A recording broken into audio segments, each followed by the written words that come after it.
Historia de Antioquia. Uno de los 32 departamentos de la República de Colombia. Toponimia. Acerca del origen del nombre de Antioquia hay varias teorías. 1. Antioquia es una voz indígena que traduce, montaña de oro. 2. El nombre Antioquia es una remembranza a la provincia Antioquía, a su vez nombre dado por el conquistador griego macedonio Ptolomeo y indicador ordinal masculino a esa ciudad y su región en honor a su padre Antíoco, general de Alejandro Magno, que posteriormente se convertiría en la provincia romana de Siria. Allí surgieron los primeros cristianos de origen no judío, tal como se lee en los Hechos de los Apóstoles. Primeros pobladores.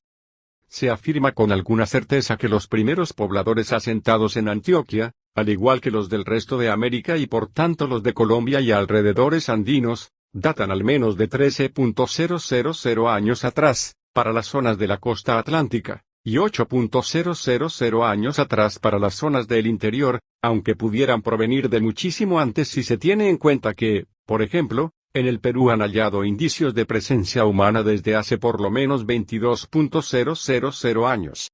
Y que también fueron muy importantes para nuestro departamento antioqueño.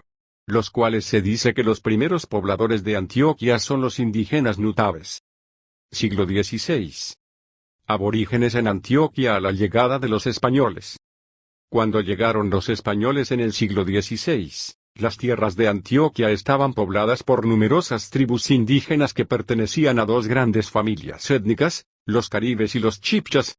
Según los registros arqueológicos, los primeros se habían extendido desde la zona antioqueña de la costa atlántica hacia el sur del departamento por los valles de los ríos Atrato, Cauca y Magdalena.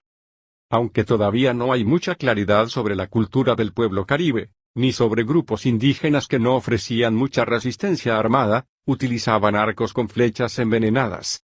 Por esa época de la llegada de los españoles la etnia caribe tenía varias familias en Antioquia, dos de ellas, los taamíes y los nutaves, habitaban en la región comprendida entre los ríos Cauca y Porce, mientras que los chocoes ocupaban las vertientes del río Atrato y los pantágoras se asentaban en las vertientes del Magdalena. El principal grupo chibcha estaba en el Golfo de Urabá, donde vivían los urabáes y cunas. También pertenecían a esta familia los ebégicos, ituangos, peques, nores, huacas, aburraes y sinifanaes. Finalmente, pertenecientes también a otra etnia diferente, siglos antes los quimbayas estuvieron presentes en Antioquia en su zona sur, en la región de los actuales municipios de Abejorral y Sonsón, así como en la región del Oyaje Cafetero. Los ibéricos no tuvieron contacto significativo con lo que entonces quedaba de esta cultura, la cual ya había prácticamente desaparecido desde el siglo X. La conquista española. El primer español que pisó Antioquia fue el conquistador Rodrigo de Bastidas, quien estuvo en la región del Darién antioqueño en el año 1501. Posteriormente, en 1504, Juan de la Cosa visitó y saqueó los territorios de Urabá y Darién y sometió a los caciques de la región. Sin embargo, estas dos primeras incursiones españolas fueron totalmente pasajeras y no condujeron a ninguna fundación o asentamiento estable. La primera base y cuartel general español en Antioquia.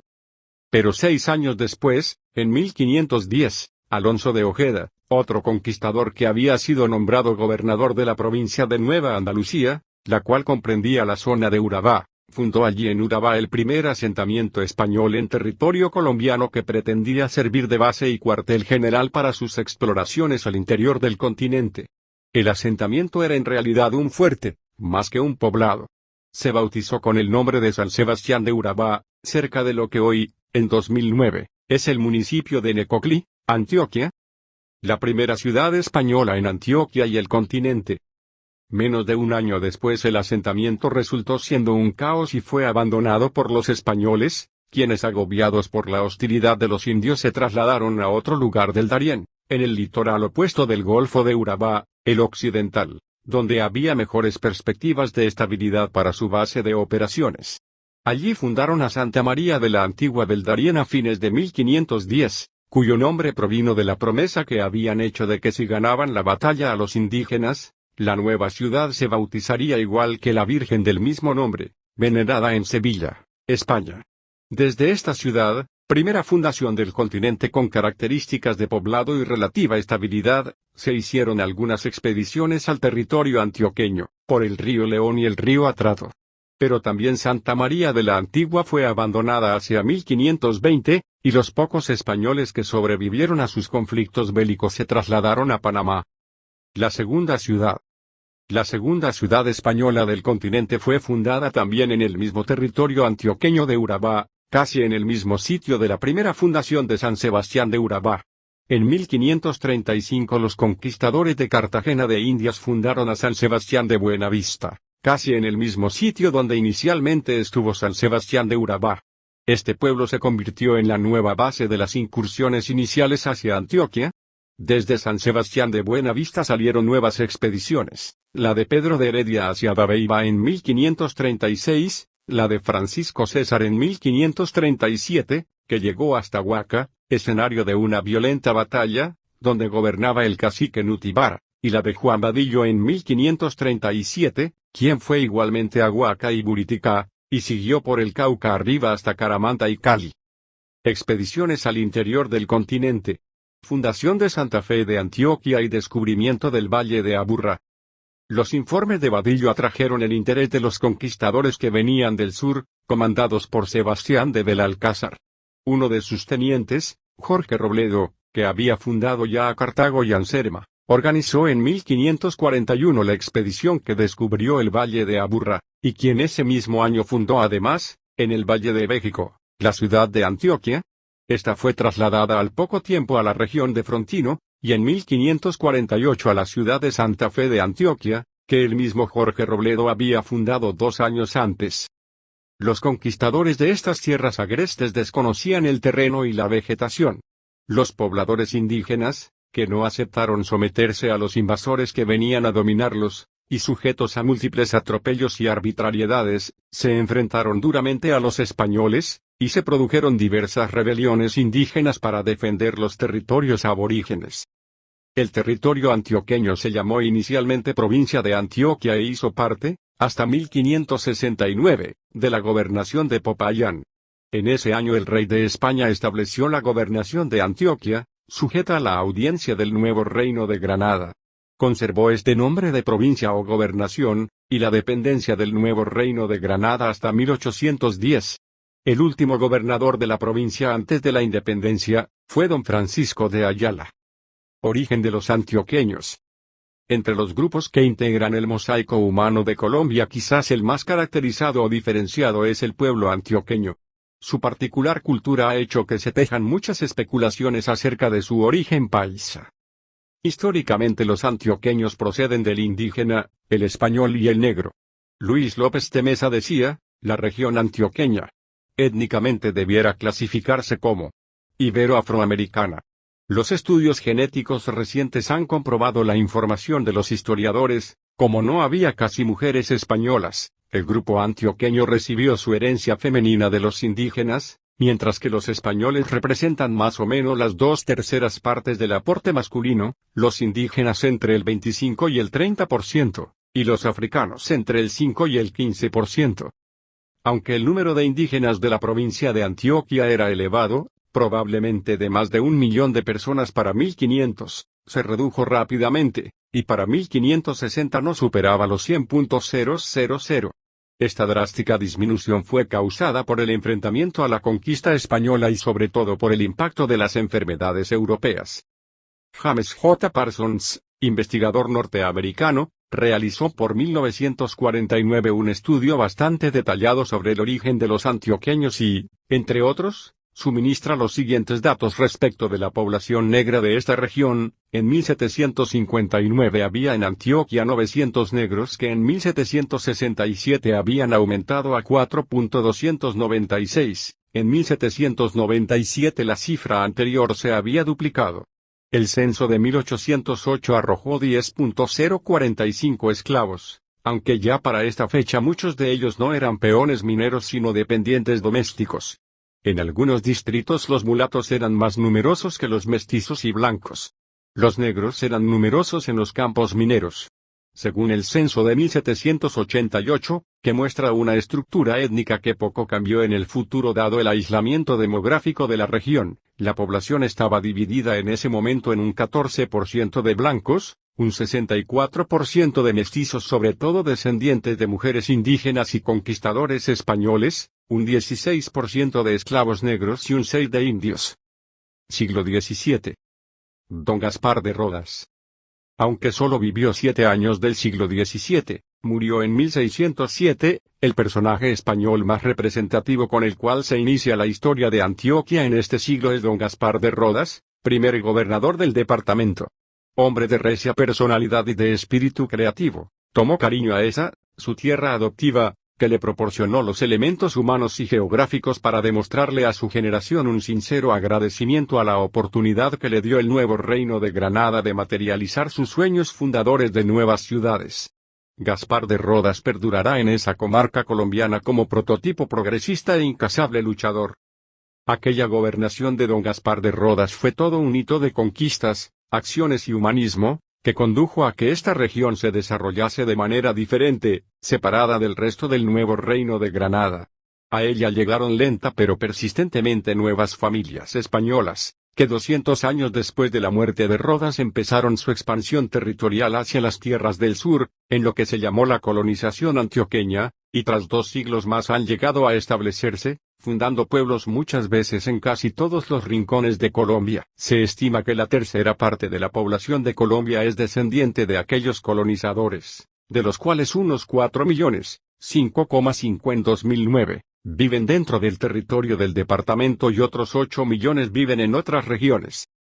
Como la gobernación se le había concedido por 2 vidas, es decir, tenía la potestad de nombrar a su sucesor. Según voluntad de don Gaspar de Rodas le sucedería en la gobernación su yerno Bartolomé de Alarcón, quien fue confirmado por el rey el 2 de febrero de 1597.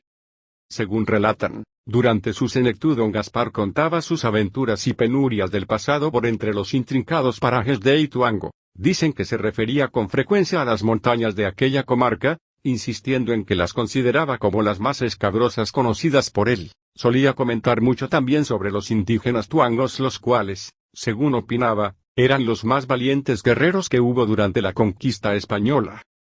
En julio de 1607, en Santa Fe de Antioquia, ciudad que amó y fue base de toda su vida, don Gaspar de Rodas, después de sortear tantos peligros y librar tantas batallas, moriría apaciblemente rodeado de su familia, pero siempre con la nostalgia de no haber podido fundar un pueblo que quiso ver nacer y que habría de llevar su nombre, San Juan de Rodas.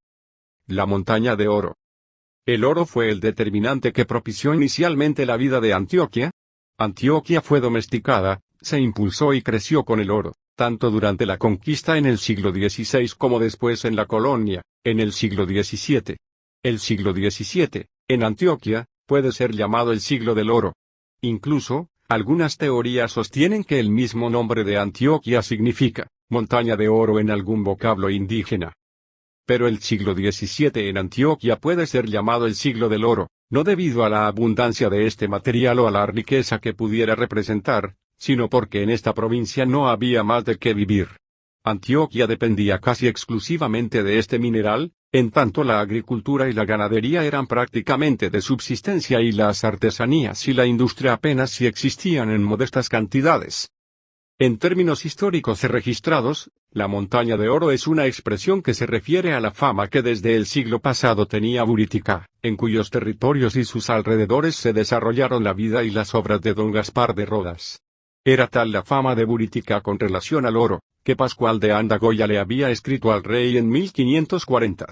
Buritica, que es donde creo que en el mundo no hay mejores minas de oro, porque tengo por cierto que, de sola ella, le ha de ir más oro que de todas las Indias juntas.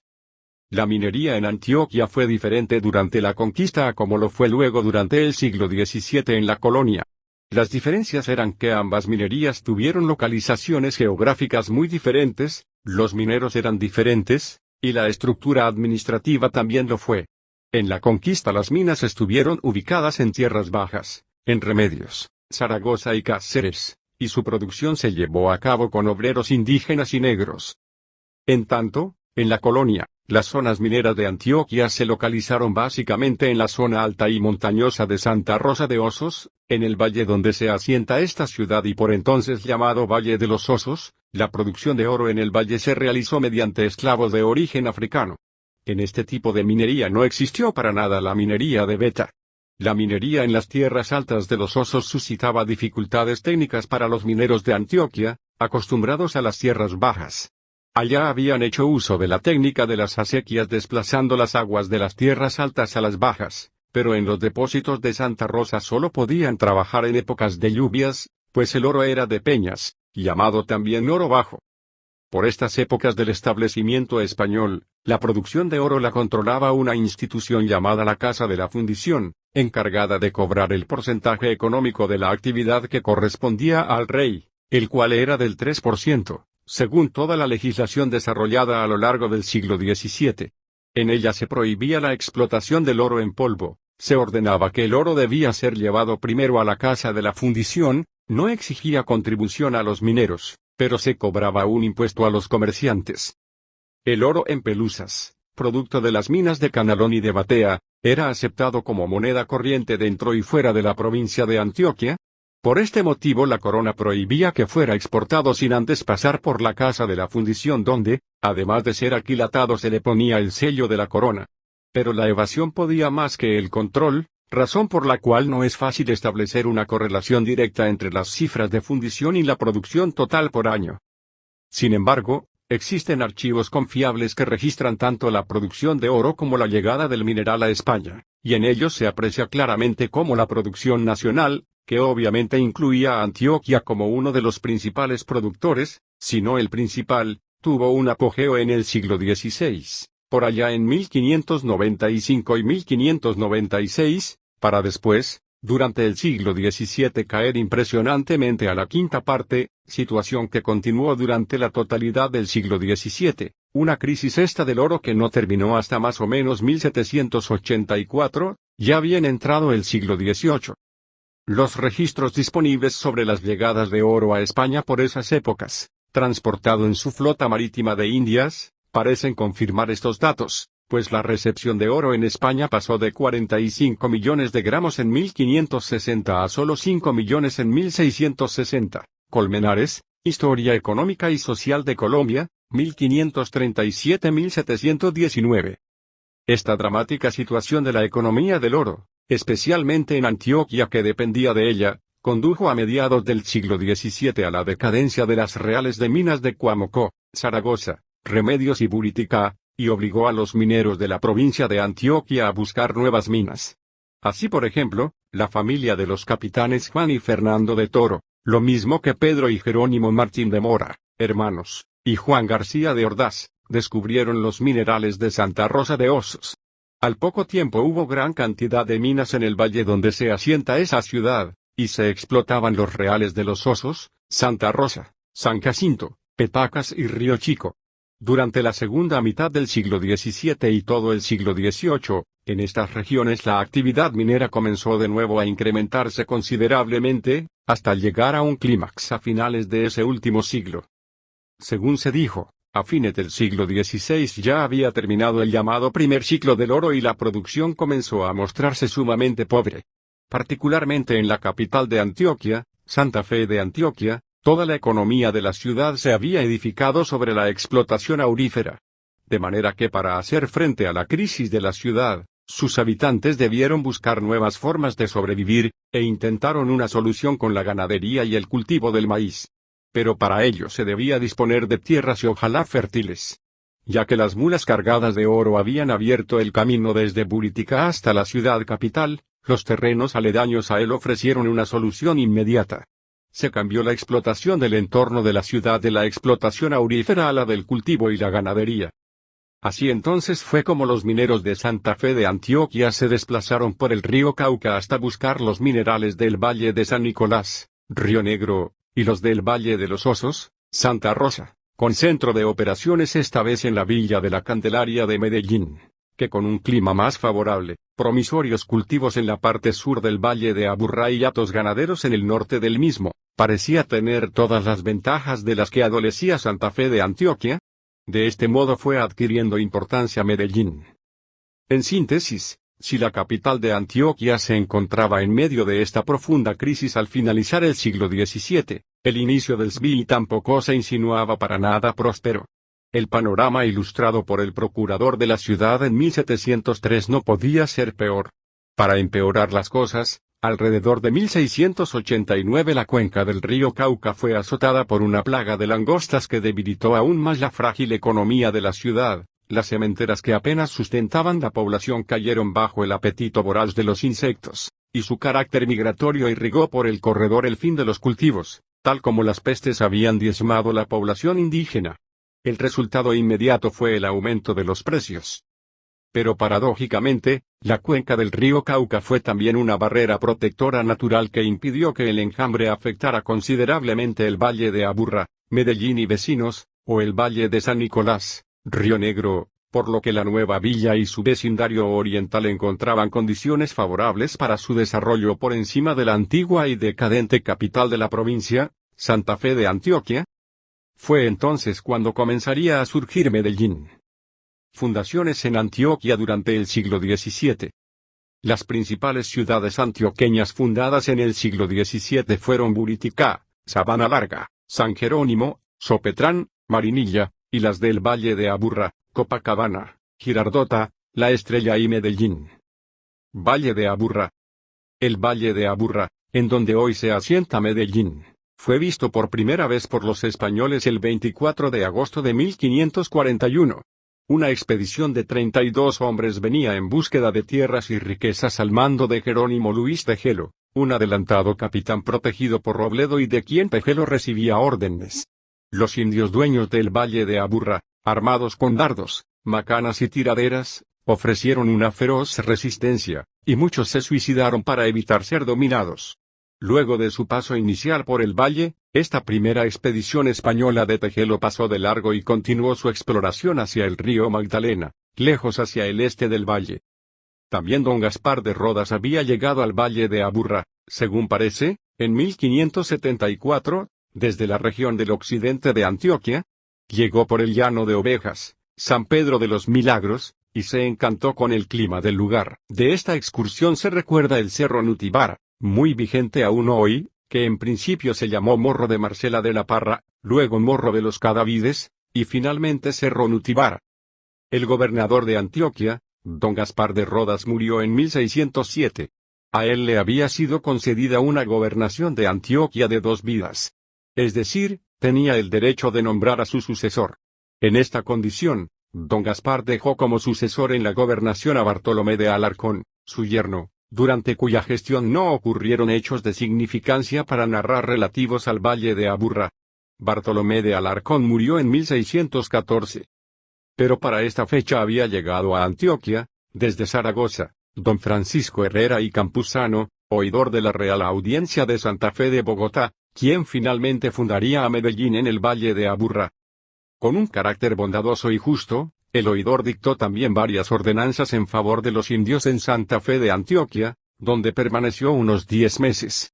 En 1615 y 1616 fundó 3 poblaciones: San Jerónimo, originalmente San Juan del Pie de la Cuesta, Nuestra Señora de Sopetrán, y San Lorenzo de Aburrá, en el valle del mismo nombre en la actual ciudad de Medellín, en su sector al sur de la misma hoy conocido como El Poblado. Fundación de Medellín. Esta fundación la realizó don Francisco de Herrera Campuzano con el nombre de San Lorenzo de Aburrá, y ocurrió el 2 de marzo de 1616. Inicialmente se trató del establecimiento de un resguardo para la protección de los naturales, para ampararlos y defenderlos en su libertad. Como ya había comenzado la crisis en la producción de oro en toda la provincia de Antioquia, incluida su capital Santa Fe, al valle de San Lorenzo de Aburrá comenzaron a llegar, entre otros, muchos mineros de Santa Fe, y fue en esta época cuando la región comenzó a adquirir una creciente importancia que posteriormente haría trasladar a él desde Santa Fe, la capital de Antioquia. Entre 1630 y 1650, el Valle de Aburrá comenzó a poblarse por parte de descendientes de los primeros españoles y por inmigrantes nuevos.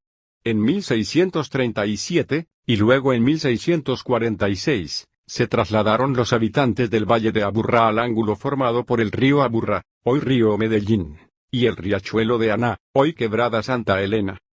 En 1649, en el sitio de Aná, se construye la iglesia de la Candelaria por iniciativa del padre Juan Gómez de Ureña, y desde entonces empezó a designarse el sitio con el nombre de Nuestra Señora de la Candelaria de Aná.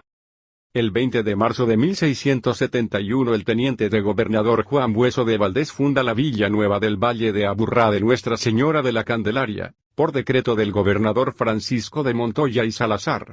Esta fundación no tuvo el efecto que podría tener una dada mediante real cédula fundacional, por lo que se busca la confirmación de la misma, además por los problemas que presentaban para los habitantes de la nueva villa los intereses de los ciudadanos de Santa Fe de Antioquia, que intuían que su papel preponderante se vería disminuido con la reciente fundación. En 1675 se dio la fundación de la Villa de Nuestra Señora de la Candelaria de Medellín, según real cédula portada por el gobernador y capitán general de la provincia de Antioquia Miguel de Aguinaga y Mendigoitia, de origen vasco de la villa de Eibar, Guipúzcoa, quien dicta el auto de erección de este poblado el 2 de noviembre de 1675 y le impone el nombre de Medellín, derivado de Claudio Metello, fundador de la ciudad de Medellín, Medellín, en Extremadura, en honor a un protector suyo, que era don Pedro de Portocarrero y Luna, conde de Medellín y comendador de Indias, quien siempre se había mostrado muy favorable a la creación de esta nueva villa. El acto fue adelantando luego de la misa en ceremonia solemne que incluyó procesión a caballo presidida por el gobernador, seguido de los principales del pueblo. Acto seguido se leyó la real cédula y fue fijada en una estaca en el centro de la Plaza Mayor. Medellín durante la colonia española. Durante el tiempo colonial Medellín no tuvo mucha importancia como centro urbano. El señorío de Antioquia lo ostentarían en esa época la ciudad madre de la región antioqueña, Santa Fe de Antioquia, en el occidente del departamento, la ciudad de Río Negro en el oriente, y los pueblos mineros de la zona del Bajo Cauca. Medellín sería una tranquila villa rodeada de hatos sin mayor importancia. En la época de la colonia, la fundación de nuevos asentamientos en el Valle de Aburrá obedeció a la necesidad de intercambio de la capital provincial de Santa Fe de Antioquia con otras regiones del país y del exterior, dada su posición de paso obligado en la ruta hacia el río Magdalena y la costa atlántica. Luego, con el transcurso del tiempo, el valle, y en especial Medellín, pasaron de ser una simple estación en las rutas comerciales que provenían de la capital provincial, a convertirse en el nuevo centro político y económico de la región. El gobernador Miguel Aguinaga y Mendigoitia, el 2 de noviembre de 1675, estableció a todo el Valle de Aburrá como una sola jurisdicción, desde el nacimiento del río Medellín hasta el lugar donde cambia su nombre por el de Río Porce, es decir, desde el paraje de La Valeria, en el municipio de Caldas, al sur del valle, hasta la localidad de Latillo en el municipio de Barbosa, al norte. 3.000 personas habitaban entonces la zona. Los primeros nombramientos fueron: alférez real don Rodrigo García Hidalgo, alguacil mayor don Juan Jaramillo de Andrade, alcalde provincial de la Santa Hermandad don Pedro Gutiérrez Colmenero, regidores don Roque González de Fresneda, don Francisco Díez de la Torre, Luis Gómez y don Alonso López de Restrepo. Habiéndose excusado Colmenero y García Hidalgo, se le reemplazó con don Marcos de Rivera y Guzmán y don Pedro de Celada y Vélez. En 1674 desde los Potreros de Barbosa, llamada así desde que el capitán Nicolás Blandón traspasó los terrenos a Diego Fernández Barbosa, comprendiendo Hato Grande, Girardota, el sitio de la Tasajera, Copacabana, y Hato Viejo, Bello, había 68 familias, en el sitio de Aná, Centro, 85, en el poblado de San Lorenzo, El Poblado, 24, en el Guayabal 62, en La Culata, San Cristóbal, 18 y en Itagüí, 10 familias. La mayor parte de la población estaba conformada por indígenas, negros y mestizos con un pequeño grupo de peninsulares. A la llegada de don Miguel de Aguinaga y Mendigoitia los militares españoles eran: capitán don Mateo Castrillón Bernaldo de Quirós, nacido en Santiago de Arma de Padres Astures, quienes llegaron al Nuevo Reino junto con Sebastián de Belalcázar, Gaspar de Rodas, Jorge Robledo y el capitán Nicolás Blandón, nacido en Badajoz en 1538, abuelo de don Mateo, Posteriormente sería gobernador de la provincia de Antioquia y fue por su propia iniciativa designado por el entonces gobernador Antonio Portocarrero y Monroy como encomendero de todo el valle, desde la Valeria en Caldas hasta los potreros de Barbosa, responsable de la colonización del valle de Aburrá, lo que adelantó con sus huestes a golpes de hacha. El capitán don Mateo fue el padre de doña Ana de Castrillón, quien fuera esposa del gobernador Francisco de Montoya y Salazar. Es de anotar que en predios y en presencia de don Mateo se discutieron los detalles de la fundación y su auto. Capitán don Rodrigo García Hidalgo. Capitán don Juan Jaramillo de Andrade y Fernández de Salcedo. Capitán don Pedro Gutiérrez Colmenero. Capitán don Francisco Díez de la Torre. Capitán don Roque González de Fresneda. Capitán don Marcos de Rivera y Guzmán. Capitán don Bartolomé de Aguilar. Alférez don Alonso López de Restrepo. Ayudante don José Vázquez Romero. Cabo de escuadra Luis Gómez. Contador Antonio Ate Ortúa y Osa. Otras 6 u 8 familias de civiles, entre los que se contaban los que fueron encargados del censo por el gobernador Aguinaga, José Vázquez Romero, protector de los naturales, Diego García de Galvis, Lucas de Morales y Marcos López de Restrepo, este último primo del alférez don Alonso y de quienes se conserva registro de su origen en el poblado de Restrepo en el actual Vegadeo, antes parte de Castropol, en Asturias y vecinos de la Punto. Ría de San Esteban de Piantón y Paramios, jurisdicción de la villa de Castropol en Asturias de Oviedo, lugar del cual, Punto. Corriendo el año 1638, parten hacia las Indias Occidentales. Se alistan en los galeones de la Armada de S.M. el rey Felipe I de España, que parten de Sanlúcar de Barrameda en la expedición al mando de don Carlos de Ibarra, arribando la Nueva Granada en 1646. Como comentario adicional, Antioquia careció de una tradición artesanal durante el período de la colonia y, como en el resto del país, los pocos objetos de interés artístico fueron traídos de los talleres quiteños. Siglo XVIII. Moni Velarde, reformador de Antioquia. En 1785 el gobernador de Antioquia, Francisco Silvestre, solicita la presencia del oidor Juan Antonio Moni Velarde dada la grave crisis que se presentaba en la provincia. Fue enviado entonces como juez visitador y provocó agudas polémicas debido a las reformas que introdujo. Estas incluyeron la reorganización de las rentas de aguardientes y de tabaco y la expedición de un nuevo código de minas que sustituyó el que Gaspar de Rodas expidiera en el siglo XVI. Moni Velarde introdujo la plata como patrón monetario, sustituyendo al oro en polvo, con el cual se realizaban hasta entonces las transacciones. Pero quizás la reforma más importante fue el cambio de la estructura agraria antioqueña, el cual permitió la fundación de nuevos pueblos. Moni Velarde también se opuso con firmeza a que las tierras quedaran en manos de unos pocos latifundistas que no las trabajaban. A Moni Velarde se debe en parte el fenómeno de la colonización antioqueña de los territorios al sur de Antioquia, que comenzaría pocos años después. La colonización antioqueña. Desde los inicios de la conquista española de América, Antioquia fue una región completamente aislada geográficamente, y este aislamiento continuó durante el período de la colonia española y los subsiguientes.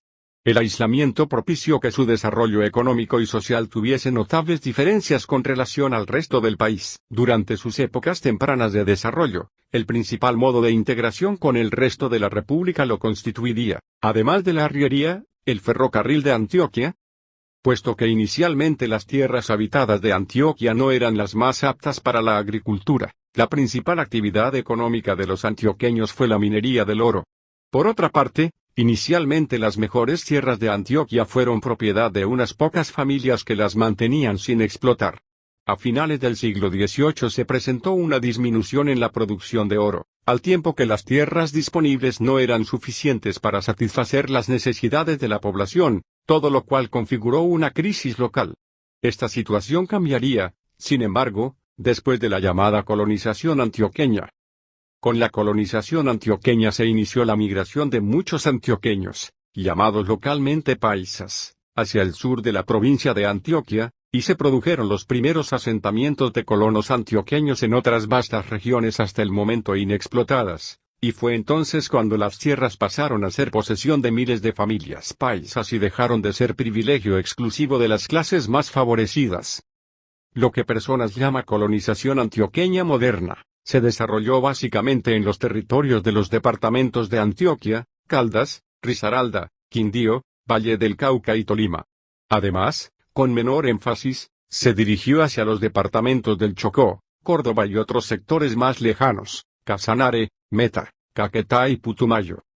Fuera de las poblaciones fundadas dentro de su propio territorio, una lista parcial de las fundaciones antioqueñas hacia el sur, durante la colonización, es la siguiente: Sonsón y Abejorral, 1787, 1789, Aguadas, 1814, Pácora, 1824, Salamina, 1825, Fredonia, 1830, Caramanta, 1835, Neira y Salento, 1843, Santa Rosa de Cabal, 1844, Manizales, 1848, Fresno, 1856, Líbano y Manzanares, 1860, Pereira, 1863, Jardín, 1865, Santo Domingo, Herveo, 1866, Ansermanuevo, 1872, Finlandia, 1878, Pueblo Rico, 1884, Calarcá y Quinchía, 1886, Armenia y Circasia, 1889, Mocatán, hoy Belén de Umbría, 1890, Montenegro, 1892, Sevilla, 1903, y Calcedonia, 1905. De esta lista parcial se destacan las ciudades de Manizales, Pereira y Armenia, cuyo mayor desarrollo las convirtió, pasado el tiempo, en capitales departamentales. Muchas de ellas, y varias de las otras ciudades colonizadas, constituyen el denominado eje cafetero, región que se convirtió en una de las bases económicas más importantes de la historia de Colombia. La colonización antioqueña se intensificó a partir de la década de 1870. Durante la segunda mitad del siglo XIX fueron fundadas por los colonos numerosas poblaciones más. El proceso de colonización integró a la economía del país miles de hectáreas de tierra que durante siglos habían permanecido inexplotadas y despobladas. El café fue el producto preferido por los colonos, y su producción llegó a convertirse, en las primeras décadas del siglo XX, en la base de la economía nacional. La forma como fueron colonizados estos territorios se fue en contravía de los terratenientes y de la propiedad territorial latifundista de altas familias, acostumbrada, por ejemplo, en Bogotá y sus zonas de influencia. La colonización antioqueña fue llevada a cabo primordialmente por familias del común que no tenían capacidad para pagar mano de obra externa, sino que más bien utilizaban la mano de obra familiar para explotar las tierras colonizadas. Esto dio origen a un nuevo tipo de sociedad en el occidente colombiano. Mientras en el resto del país el latifundio constituía la característica más importante, en las zonas colonizadas por los paisas predominaba la mediana propiedad campesina y familiar.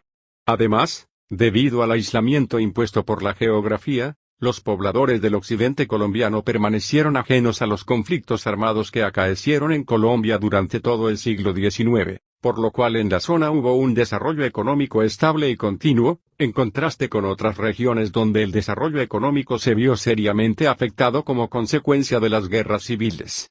La colonización antioqueña, en síntesis, permitió una unificación más democrática del occidente colombiano que perdura hasta hoy. Los colonos se preocuparon por comunicar entre sí los nuevos asentamientos, y construyeron caminos y ferrocarriles. Gracias a esto se estableció un comercio interno que casi no existía en otras regiones, y que se vio favorecido por la capacidad de compra de que gozaban los colonos, como resultado de una mejor distribución de los ingresos del trabajo familiar. Todos estos factores hicieron que el occidente colombiano se convirtiera, a finales del siglo XIX y a comienzos del siglo XX, en el centro económico más importante del país. La expansión de la economía cafetera hizo posible que se acumularan los capitales que más tarde fueron invertidos en el desarrollo industrial. Esta situación mantuvo al país económicamente a flote durante muchos decenios. Siglo XIX. Independencia de Antioquia. En 1808 la monarquía española entra en un momento crucial. Ante la ineptitud de Carlos Cid y la impopularidad de su ministro Manuel Godoy, su hijo Fernando Villena, con el apoyo popular, aspiraba al trono. Napoleón Bonaparte, por su lado, aprovechó estas circunstancias para intervenir en España. Debido a esto, no se hicieron esperar los levantamientos populares y aparecieron, como solución al vacío de poder, juntas de gobierno, que se unificaron finalmente en la Junta Suprema de Aranjuez, establecida en septiembre de 1808. Esta conformación de juntas de gobierno se adoptó, a todo lo ancho del imperio, como respuesta a la usurpación de Bonaparte. Así ocurrió en Cartagena, en mayo de 1810, y en Bogotá, el 20 de julio del mismo año, cuando se constituyó una junta provisional presidida temporalmente por el virrey. El ejemplo no tardó en seguirse en Antioquia. El gobernador era entonces don Francisco de Ayala, quien, tan pronto llegó la noticia de los sucesos de Bogotá, conocidos hacia el 9 de agosto en Río Negro, se fue plegando a las presiones de los criollos y aceptó la instalación de un Congreso Provisional de delegados de los 4 cabildos de la provincia, Santa Fe de Antioquia, Medellín, Río Negro y Marinilla. Este Congreso se reunió entre el 30 de agosto y el 7 de septiembre, y decidió entregar el poder a una Junta Superior, cuyo presidente sería justamente Ayala. Este gobernó unos pocos meses y fue reemplazado por una serie de gobernadores que ejercieron su cargo muy poco. En marzo de 1812, bajo la presidencia de Juan Carrasquilla, se reunió la primera Asamblea Constituyente del Estado, y expidió la primera Constitución en la actual Catedral de Río Negro, que daba el voto a los varones libres que fueran padres de familia, vivieran de sus rentas o sus trabajos, y no dependieran de otros. En 1813 los patriotas locales comenzaron a temer que los españoles los atacaran desde Popayán, lo cual motiva a la ciudad de Río Negro a declarar su independencia el 7 de febrero, siendo la primera ciudad de Antioquia en hacerlo y la tercera de Colombia. A mediados de ese año decidieron nombrar al momposino Juan del Corral como dictador, para preparar la defensa de la región. Durante el gobierno de Juan del Corral en Río Negro se propició el surgimiento del periodismo a raíz del funcionamiento de la primera imprenta en Antioquia, y la fundación por parte de Francisco José de Caldas, el sabio Caldas, de un taller de artillería en el que se fabricó maquinaria para la Casa de la Moneda de Medellín.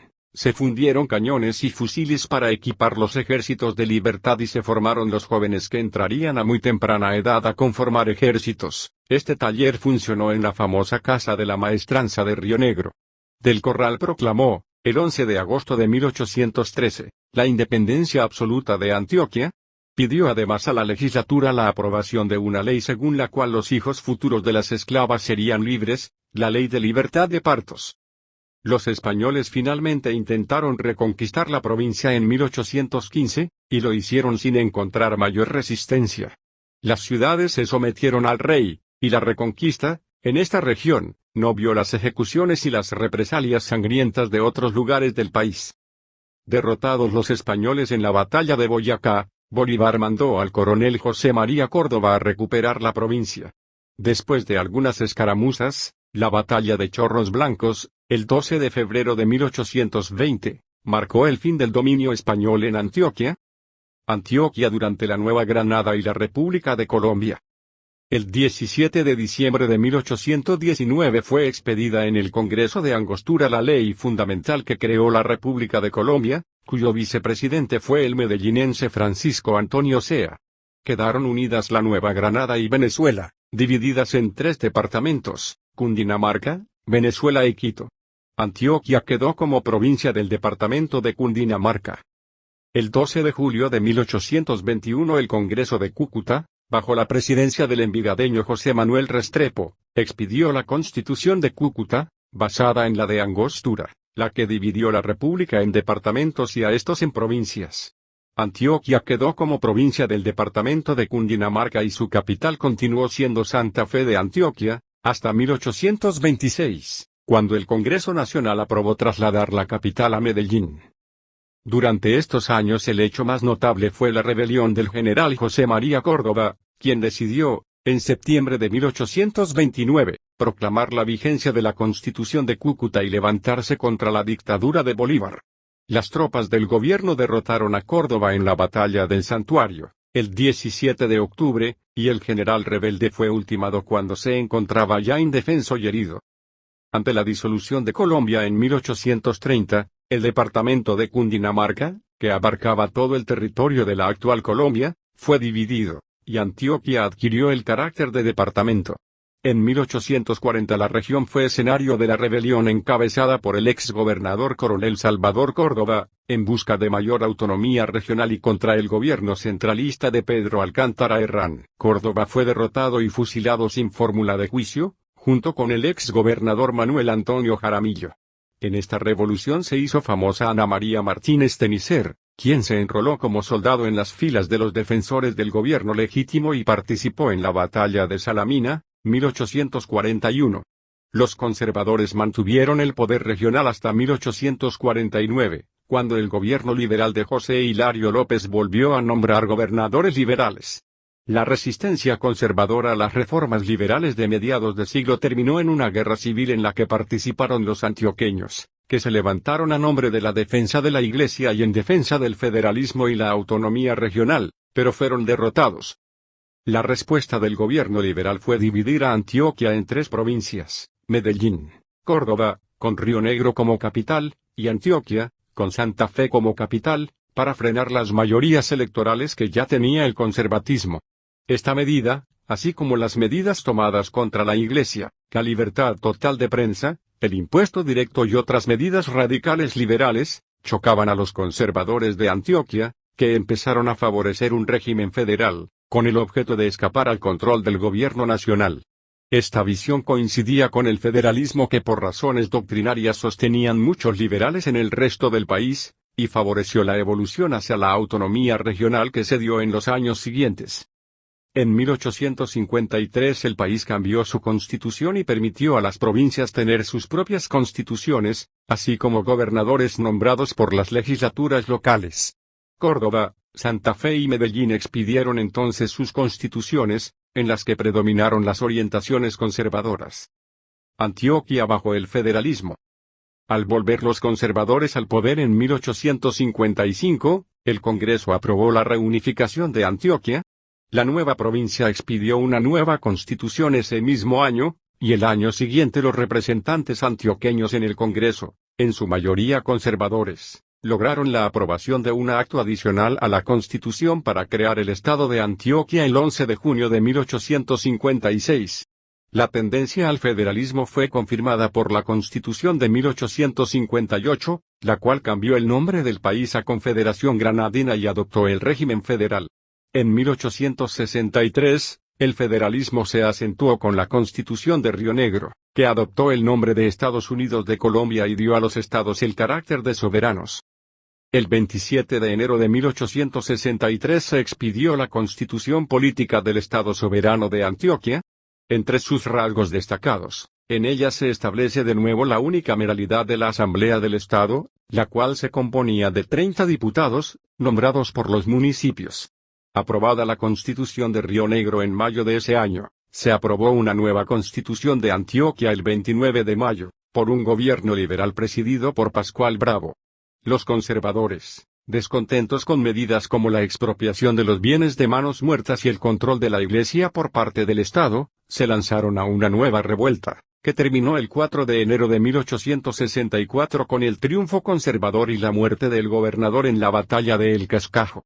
Desde entonces, hasta 1877, los conservadores, orientados por Pedro Justo Berrío, mantuvieron el control del Estado, y desarrollaron una política muy activa de apoyo a la educación, las vías públicas y el desarrollo económico. Los liberales recuperaron el poder en 1877, como consecuencia de la Guerra Civil de 1876 lanzada por los conservadores, descontentos con las reformas educativas liberales, contra el gobierno nacional.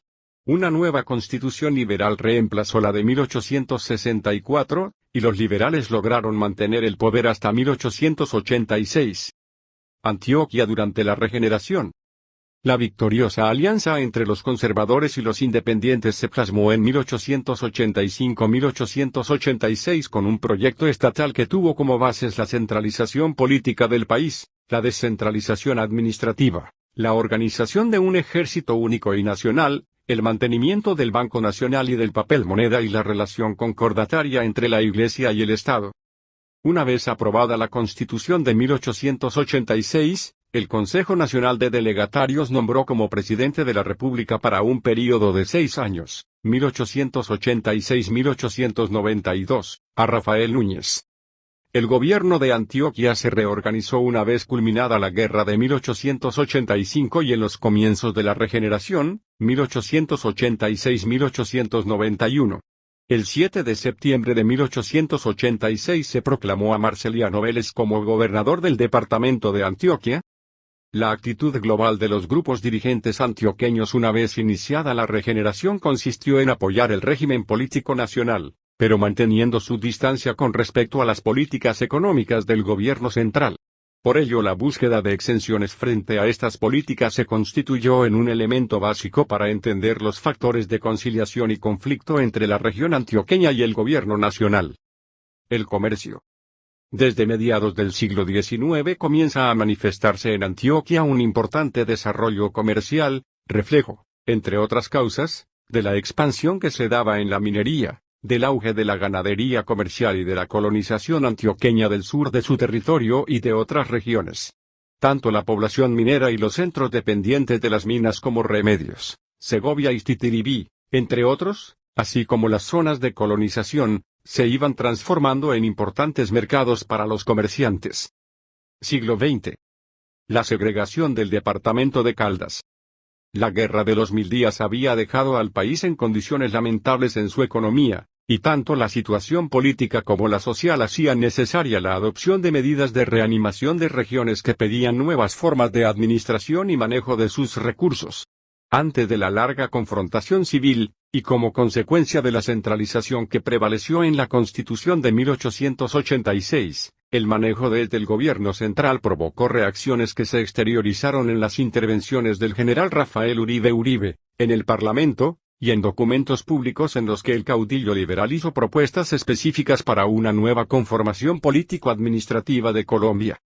En un documento titulado División Territorial, expuso razones de fondo para promover la segregación de los estados del Cauca, Antioquia, Tolima y Magdalena. Era lógico que sus propuestas salieran derrotadas en el Congreso, puesto que se trataba del único representante de la oposición que tenía asiento en el legislativo. Las razones políticas llevaron en consecuencia, a que sus planteamientos solo tuvieran concreción pasada la guerra. El general Rafael Reyes fue elegido presidente de la República y se inició el denominado quinquenio en el que con poderes dictatoriales gobernó al país y tomó decisiones trascendentales. Entre las realizaciones planteadas por Uribe a finales del siglo, dictó las leyes que justo antes de 1910 dieron origen a los departamentos de Caldas, Huila y Atlántico. Los respectivos territorios salieron de los estados del Cauca, Antioquia, Tolima y Magdalena. La decisión de Reyes, cuya visión de Estado debe reconocerse, fue correcta. Las nuevas divisiones demostraron a la postre que obedecían, no a caprichos, sino a condiciones sentidas que se ordenaban en la lógica social, económica y política de la República. Caldas fue el amortiguador para suavizar las tensas relaciones que existían entre Antioquia y el Cauca, enfrentadas por procesos políticos y por la animadversión de sus caudillos, cada uno en procura de dominar el país y controlar el Estado. Surgió entonces una región pujante, fruto de la colonización antioqueña, que le imprimió vigor y sentido de empresa y de la influencia intelectual del Cauca, el cual abrió las puertas de sus centros académicos a los hijos de esos colonizadores. La industria. El territorio montañoso y escarpado contribuyó a que Antioquia desde épocas remotas se especializara en productos diferentes a la agricultura y a que desarrollara estrategias económicas muy creativas. Solo durante el siglo XX el café permitió utilizar buena parte de estas montañas de clima medio y ellas se convierten en un modo de vida para numerosas familias. Sin embargo, aunque pobre en tierras planas y fértiles, la región tenía oro en mustios, aluviones auríferos, y en sus vetas. Esta circunstancia, junto a su localización en el interior del país, lejos del mar y con dificultades para comunicarla, la hicieron muy dependiente de bienes alimenticios y manufacturados que se producían en otras regiones. En efecto, la producción de oro, el comercio y el contacto con las zonas mineras fueron de gran importancia para la futura industrialización de la región. Con la temprana crisis de la esclavitud en Antioquia, 1781, los esclavos se convirtieron en mineros independientes pobres, mazamorreros, productores de oro. Ellos enriquecieron a los comerciantes abastecedores de víveres a los que se llamaban rescatantes, quienes acumularon grandes fortunas o capitales que invirtieron en tierras, rurales y urbanas, ganado, café y finalmente en industrias. Surgió también de allí la mano de obra requerida por la industria antioqueña. Este es un tema muy discutido porque el proceso de industrialización coincide con el desarrollo del café en la región, y esta actividad requiere muchos brazos y descansa en pequeñas y medianas empresas familiares, economía campesina. Lo cierto es que la mano de obra empleada durante la primera fase, es de mujeres que constituyen excedentes de población campesina, urbana y semiurbana, y que contribuyen con su salario a la economía familiar enviando o suministrando una parte o la totalidad de sus ingresos. Para los industriales tenían la ventaja de ser mano de obra barata, pues percibían aproximadamente la mitad del salario de los hombres. En 1923, año en que se realiza una exposición industrial en Medellín, el 73% del personal obrero de los establecimientos industriales de Medellín y los municipios vecinos es femenino y el 27% masculino, ocupado en labores de mantenimiento de maquinaria o en algunas labores rudas como la alimentación de los hornos en las vidrierías. Así, se asiste simultáneamente a un fortalecimiento y expansión de la economía campesina cafetera y a la proletarización de un sector de la población compuesto en su mayoría por mujeres, que logran junto con los empresarios e ingenieros poner en marcha las primeras empresas fabriles. La crisis de 1929. Antioquia había experimentado en mayor grado el avance económico de los años 20 y para ella el contraste con la coyuntura de la crisis de 1929 fue sin duda más violento que en otras regiones del país. Se estima que más o menos el 60% en valor de los insumos industriales colombianos en esa época eran importados.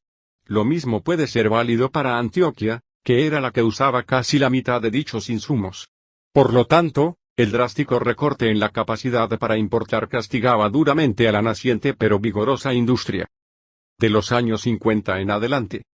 En los años 50, el crecimiento relativo de la industria en Cundinamarca, el Valle del Cauca y otras regiones del país, fue sensiblemente mayor que el de Antioquia.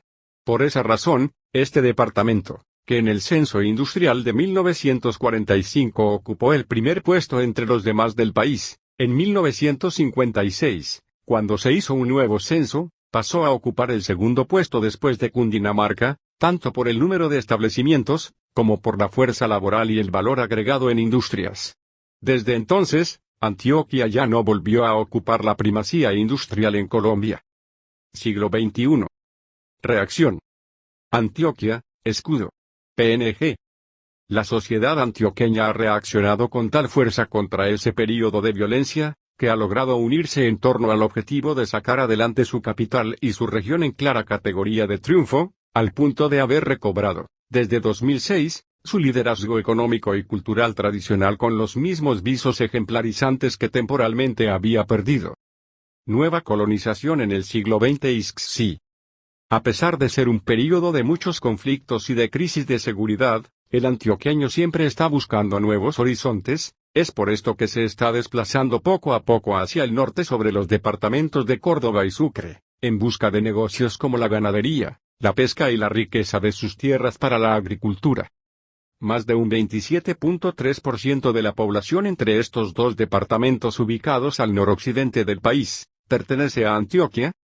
Hoy día Antioquia es sede de los principales grupos económicos y financieros de Colombia, se dirige con solidez hacia el cumplimiento de sus metas en inversión social, exhibe un liderazgo evidente en progreso, cultura, investigación, educación, salud, y muchas otras áreas y sectores nucleares de la vida nacional, y sus adquisiciones corporativas se extienden por muchos países en el extranjero.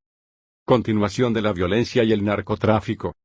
Hoy día la región, y especialmente Medellín, se ha venido consolidando como el principal centro de operaciones de las bandas emergentes, provenientes de los restos de los grupos paramilitares que se desmovilizaron durante las conversaciones de paz con el gobierno colombiano en el período 2004-2006. Entre ellas están, la Oficina de Envigado, Autodefensas Gaitanistas de Colombia, Águilas Negras, el Clan Úsuga, los Rastrojos o el Grupo de los Paisas, entre otros, quienes originan su nombre del apodo que suele utilizarse para los locales de Antioquia, Paisa, dado que fue concebida y sus integrantes son principalmente oriundos de la región paisa.